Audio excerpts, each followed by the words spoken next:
আজকে রান্না করে বসে আছি, কেউ আসে নাই খাওয়ার জন্য। বেলা বাজে 4টা। আপনাদের ভাইও আসে না, ঈশানও আসে নাই এখনো।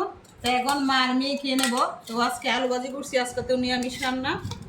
আর ওইদিকে শাক রান্না করছি, শাক ভাজি করছি, পুঁই শাক ভাজি করছি, বেগুন ভাজি। আর আমি পাতলা ডাল রান্না করছি, কারণ কালকে তো মাংস পোলাও খাওয়া হয়েছে, ওই জন্য আজকে হালকা পাতলা খাবার খাবো, ওই জন্য পাতলা খাবার রান্না করে নিয়েছি, ভাজি আর ডাল। বুঝছেন?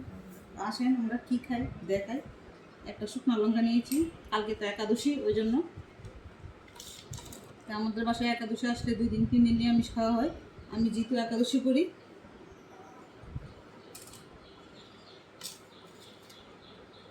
একটু শাক নিলাম, ভাত নিলাম, আর একটা বেগুন ভাজি নেব খাওয়ার জন্য।